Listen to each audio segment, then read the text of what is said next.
हमारे यहाँ सब कुछ चेतन है। पृथ्वी, जल, तेज, वायु, आकाश। इसीलिए वेदांती परोवरीय क्रम से उपासना करते हैं। जगत चिदाश्रित है, चिद धातु परमात्मा के समाश्रित है। जगत चिद विलास है। तुलसीदास जगत चिद विलास को बूझत बूझत बूझे। संपूर्णानंद जी का भी एक ग्रंथ चिद विलास छपा था कभी, लेकिन विनय पत्रिका में तुलसीदास जी का वचन है, तुलसीदास जगत चिद विलास को बूझत बूझत बूझे। बूझत बूझत बूझे, 3 बार बूझने शब्द का प्रयोग है। बूझना माने समझना। जगत चिद विलास है, इस तथ्य को कोई समझते समझते समझता है, सहसा नहीं समझ पाता। इसका अर्थ यह है। 3 बार क्यों बूझने समझने का प्रयोग किया गया? पूर्विया भाषा है बूझना। मैथिली में कहते हैं बुझै छी कि नहीं, समझते हैं या नहीं, बूझना। ये कहावत है लाल बुझक्कर, उत्तर प्रदेश में भी बुझक्कर माने बूझने वाला। लाल माने श्रेष्ठ। कहीं प्रशंसा के अर्थ में लाल बुझक्कर शब्द का प्रयोग होता है, कहीं निंदा के अर्थ में। एक ही शब्द कहीं प्रशंसावाचक कहीं निंदावाचक हो जाता है। जैसे धर्मध्वज है, धिक धर्मध्वज। तुलसीदास ने धर्मध्वज शब्द का प्रयोग निंदा के अर्थ में किया है। धर्म की ध्वजा लिए घूमता है, धार्मिक नहीं है। दंभी के अर्थ में धर्मध्वज शब्द का प्रयोग किया तुलसीदास जी ने। लेकिन महाभारत में धौम्य ऋषि ने युधिष्ठिर जी को भगवान सूर्य के 108 नामों का उपदेश दिया है। उसमें प्रशंसा के अर्थ में धर्मध्वज शब्द का प्रयोग किया गया है। धर्म की ध्वजा फहराने वाले। एक ही शब्द कहीं प्रशंसावाचक भी है, कहीं निंदा का द्योतक भी है। तो हमने एक संकेत किया कि पृथ्वी चेतन, जल चेतन, अग्निदेव भी चेतन और वायु भी चेतन है। परमात्मा की जो भी अभिव्यक्ति है आधिदैविक धरातल पर चेतन ही चेतन है। चेतन में जड़ता का विभ्रम है, वास्तव में सब कुछ चिन्ह मात्र ही है। तुलसीदास जगत चिद विलास को बूझत बूझत बूझे। पहले मोर्चे पर जगत को चिद विलास नहीं समझा जा सकता। पहले मोर्चे पर जगत को क्या समझना चाहिए? चिदाश्रित, चित स्वरूप परमात्मा के समाश्रित। फिर दूसरे मोर्चे पर चिद विलास, जगत चित स्वरूप परमात्मा का विलास। फिर तीसरे मोर्चे पर जगत चिद विवर्त है। जैसे रज्जु का विवर्त सर्प है, ऐसे जगत चिद विवर्त है। फिर चौथे मोर्चे पर जगत चिन्मय है। जैसे सुवर्णाभूषण सुवर्णमय होता है। फिर आगे की भूमिका में जगत चिन्ह मात्र है। मयट प्रत्यय का प्रयोग विकारार्थक प्राचुर्यार्थक न करके स्वरूपार्थक करने पर यह सिद्ध होता है कि जगत चिन्ह मात्र है। लेकिन तुलसीदास जी ने 3 बार बूझने शब्द का प्रयोग क्यों किया? बूझना माने समझना। तुलसीदास जगत चिद विलास को अधिकारी दुर्लभ बिरले। बूझत बूझत बूझे, इस तथ्य को समझते समझते समझता है। पहले बूझे का अर्थ, बूझत का अर्थ क्या है? जगत भूतों का विलास। पंच भौतिक है, चातुर्भौतिक है। वैशेषिक नैयायिक कहेंगे जगत चातुर्भौतिक। 5वें भूत आकाश का अस्तित्व तो मानते हैं, लेकिन आकाश विभु है।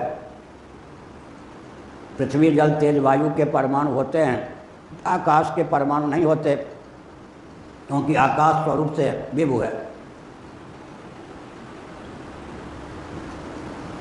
तो आरंभवाद की प्रक्रिया के अनुसार पृथ्वी जल तेज वायु के परमाणु जो अतीन्द्रिय हैं, उनके योग से द्वणिक आदि क्रम से सृष्टि की संरचना होती है। तो जगत चातुर्भौतिक है। लोकायतिक चार्वाक मत के जो अनुयायी हैं, वे तो आकाश का अस्तित्व ही नहीं मानते।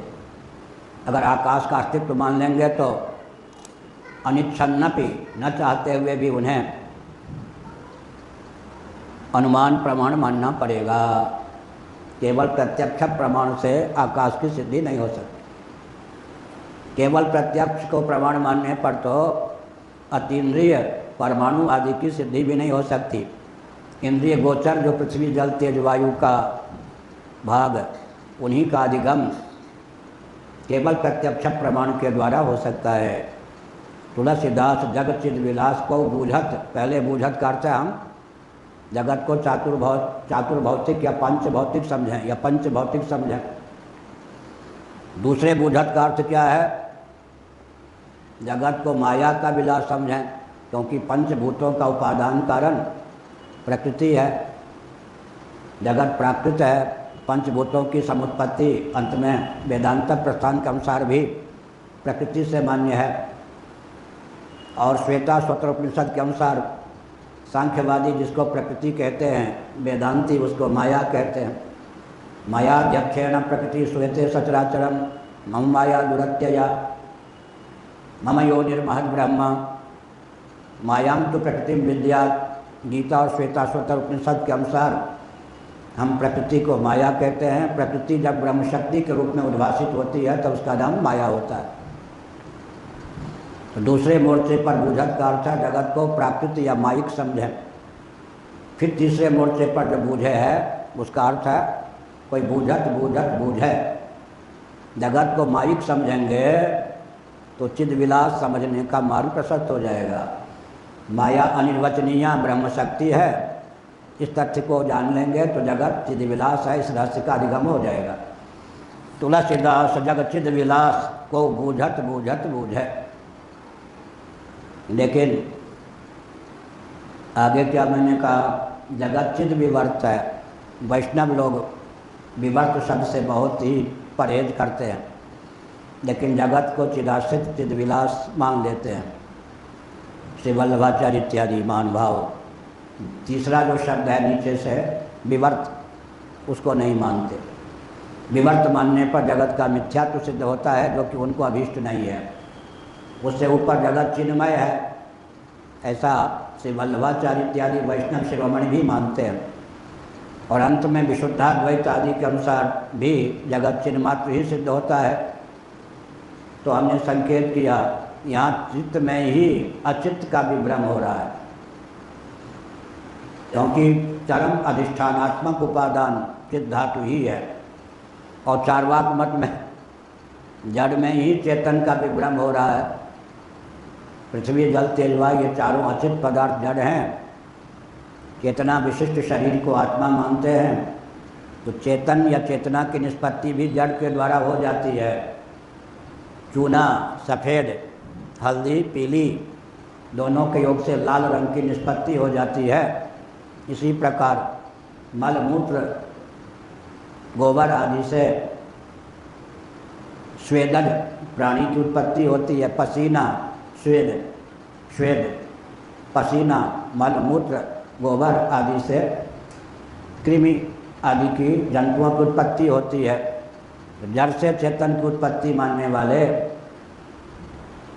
भौतिकवादी होते हैं। लेकिन यह जो शरीर है चेतना संपन्न, इससे बाल केश और लोम उत्पन्न होते हैं। अब कोई शरीर के इन केशों में बालों में राग ना हो तो इसको हजामत करते हैं, व्यक्ति भद्र होते हैं, तो कष्ट कहाँ होता है।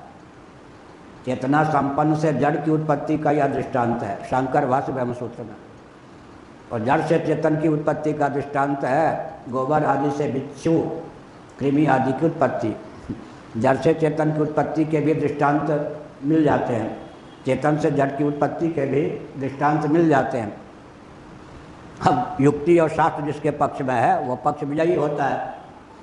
अब नाखून का अर्थ होता है, यहाँ तक तो चेतना है ना। अभी नापित ने बनाया पूर्णिमा के दिन, ज़्यादा कट गया, 2-3 नाखून ज़्यादा कट गए, 4 दिनों तक कष्ट पाते रहे। फिटकरी पानी में घोल के उंगलियों को डुबा के रखा तो कुछ आराम हुआ, लेकिन मेरे पास 1 मिनट भी समय नहीं होता। लिखते पढ़ते हैं रात के 11 बजे तक लगभग। अभी जो 3:30 बजे से लिखना पढ़ना शुरू किया, अभी भी प्रवचन कर रहे हैं। अब जाके फिर लिखूंगा पढ़ूंगा, फिर 8 बजे से 9 बजे तक पढ़ाऊँगा, फिर 9 बजे से 10:30 11 तक फिर लिखूंगा पढ़ूंगा। रात के 1:30 बजे 2 बजे, कभी कभी 1 नहीं तो 1:30 नहीं तो 2 बजे सो पाऊँगा।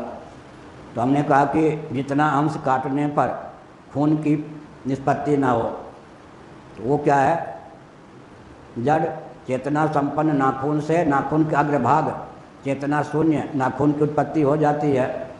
तो चेतन से जड़ की उत्पत्ति के भी दृष्टांत हैं, जड़ से चेतन की उत्पत्ति के भी दृष्टांत हैं। जड़वादियों की दृष्टि में चेतन भी जड़ का ही विलास है, और चित्त धातु को जो मानते हैं उनकी दृष्टि में जड़ भी चेतन का ही उल्लास विलास है। अब किसका पक्ष प्रबल है, इस पर विचार करने की आवश्यकता है।